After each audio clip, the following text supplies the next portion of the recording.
The number one problem that almost every business has is how do I get the steady stream of buyers constantly coming into my business without having to spend like every last penny on either marketing or travel or, just doing a ton of stuff that doesn't result in getting paid.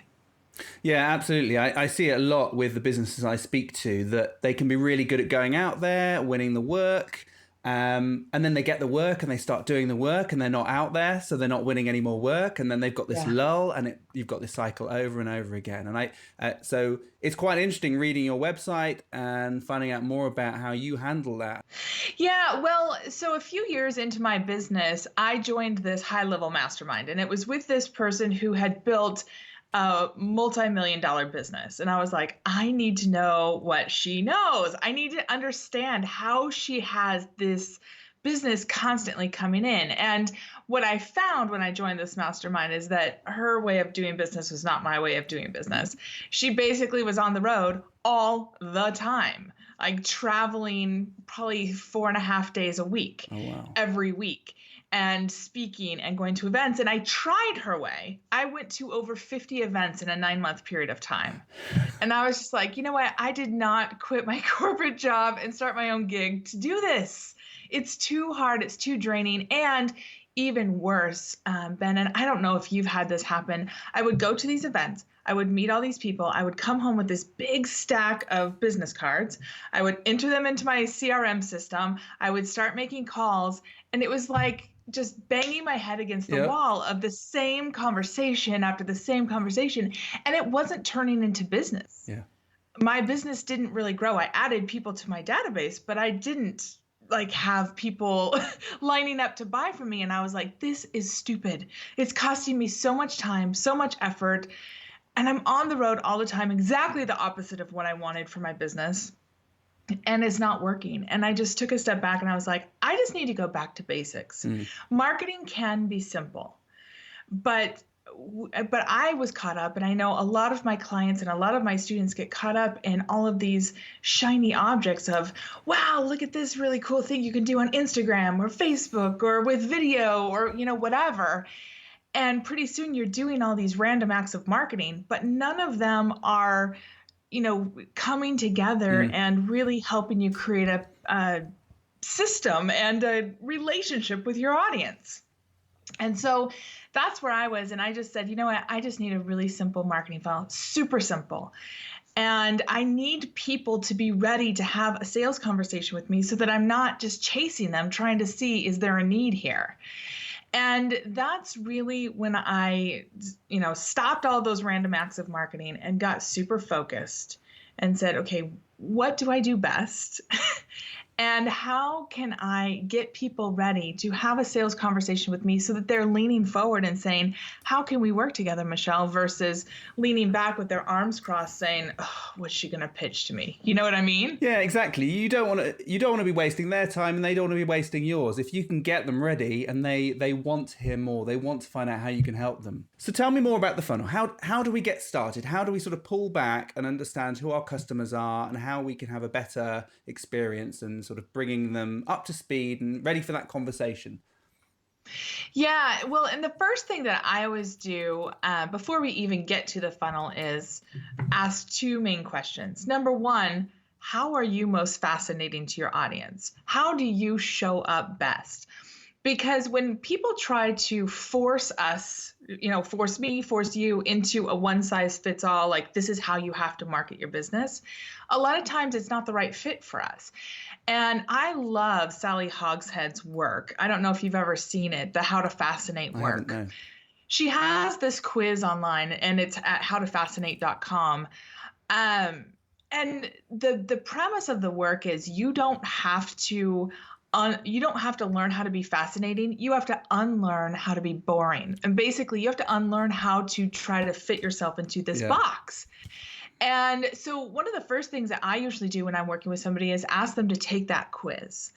And the reason is that how you fascinate people really needs to be baked into how you do your marketing, especially when you're a smaller business where you might be the face of your business really out there, but really knowing, how do you fascinate? Is it on video? Is it on stage? Is it written? Like how do you best attract people to you? And then the second thing is, what's the problem that you're trying to solve? And if you're not clear on what that problem is that you're trying to solve, all your marketing is going to be hard. It will not matter what you do for your marketing. It's going to be hard because it's going to be really unclear to people. How are you helping me? So when I was going through that 9-month period of time where I was going to all those events, I did over 1,000 sales calls in that time. And I found really quickly that even though I thought I was clear on the problem I was solving, I wasn't. Because all these people that I talked to who said no to me, they weren't clear on what I was going to do for them. Yeah. And so really getting super clear, what is that problem and how can people get it really quickly and say, yes, that's me, or no, that's not me. So when you read my LinkedIn headline, you said, yeah, I can see that problem.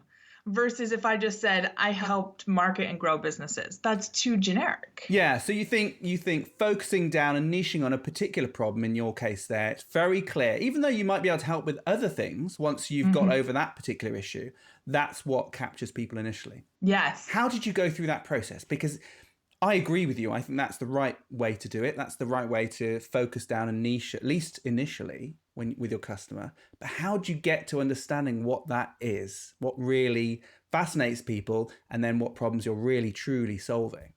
Yeah. Well, first, taking that how to fascinate quiz, I think really helps to uncover sort of what your own magic is, your own secret sauce. But the second question that I would tack on there is, how do you find this out without having to do 1,000 failed sales calls? Exactly. Right? So I have a process that I take people through called the Funnel Persuasion Playbook. And it's really diving into understand what are those problems that people are wanting to solve. And more importantly, what are the words that they use to describe it? Because how you describe the problem that you solve is really different than how the people that you want to attract would describe it, because you're too expert, I'm too expert, we're too close to it, we know too much. And so we really need to get into their heads. And so there's a few things that I really love to do. If you have even a small audience or access to people who you think might be in your audience, just jumping on the phone for 10 or 15 minutes and asking some questions, such as, what's the biggest challenge that you struggle with in terms of marketing and growing your business? So that might be a question that I would ask. And just let them talk. Write down or record, only with their permission, exactly what they say. And don't change the words that they use into your own expert language. Use what they say. There is so much magic that you can get out of your audience when you ask questions and you simply listen.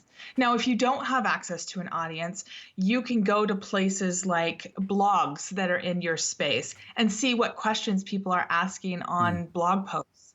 You can go into Facebook groups or LinkedIn groups or other online communities and really see what people are asking about and what they're wanting to know.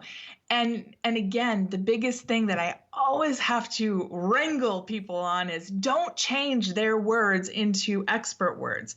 Do not do that. You want to use those words, because one of the most important things of any marketing that's going to grow your business, anything that's going to work for attracting the right people, is to warm up your audience, and you have to meet them where they are. You can't talk over their heads. Now, I have a client who came to me a few, like 7 months ago, and she had spent a ton of money hiring this expert copywriter to help her redo all of her website. And it sounded really good. And she said, Michelle, I've just spent all this money on this, and it's worse. Like, not only am I not attracting more people, I'm getting less than I used to. And I took a look at her website and I said, I know what the problem is. Here's the issue. You're talking about, she's a personal stylist. I said, you're talking about style tips. I said, what's the number one problem that people come to you for? And she thought for a minute and she went, they don't know what their style is. And I said, yeah, so you're going to lead with, here are 7 style tips to make you stand out.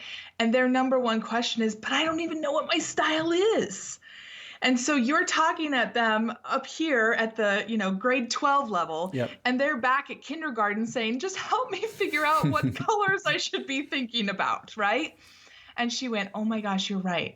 And we switched it up and put a really simple funnel in place to warm up her audience, to invite them in a way that felt like she wasn't judging them, like she wasn't above them, like she was going to hold their hand and take them through this. And suddenly her business took off because people were like, okay, she gets me. I can trust her. I can move forward with her. And so that's just a really simple example. But, I always say, just spend some time listening. Go to Amazon, look at what book reviews are talking about. Go to Udemy, see what courses are in your space and what people are asking about. Like, there's so much out there that you can do to get some good insights into the problems that people have and how they think about it. And a lot of times people just don't do that work. If you found this podcast interesting, then you might like my marketing club. You can join for free to receive regular tips and advice so you can become more effective in marketing your business. Pro members get access to my live webinars every single month, along with all the previous webinars I've done. It's about 2 years worth now. There's even a podcast version that you can listen to while you walk the dog. You can find out more by visiting ratherinventive.com/club. That's ratherinventive.com/club. Bye for now.